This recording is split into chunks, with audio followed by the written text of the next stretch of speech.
Another day, another ulam na naman tayo. Share ko sa inyo, niluto kong afritada. Chicken afritada. Ayan, may manok tayo. Lalagyan ko rin ng onion leeks yung ating afritada. Masarap pala pag may onion leeks. I-try nyo guys.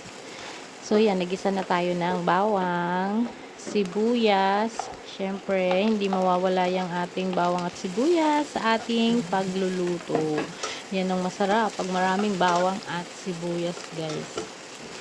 So gisa lang natin yan hanggang sa lumambot yung ating sibuyas. Sunod na natin ilalagay yung ating kamatis.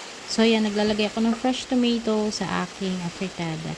Pag malambot na yung ating kamatis, sunod naman natin yung ating manok.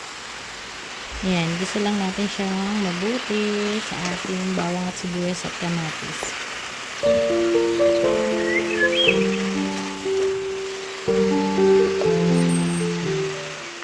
Sunod ay timplahan na natin to ng asin at paminta. Sabay natin ilagay yung ating tomato paste. Naglalagay ako ng tomato paste.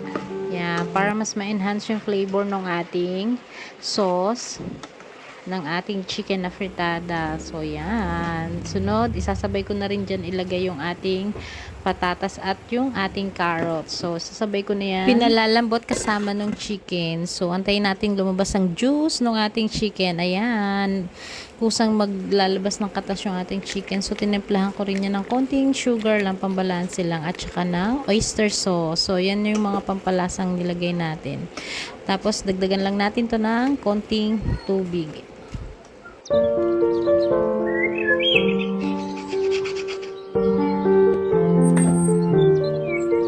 So, ayan, malambot na yung ating patatas at yung carrots. Susunod naman natin ilagay yung ating mga bell peppers. Naku, napakasarap kapag maraming bell peppers. Ayan, ang bango-bango ng ating chicken afritada. Tapos nilagyan ko rin siya ng onion leeks. Naku, isa pa ito sa nagpadagdag ng sarap sa ating chicken afritada.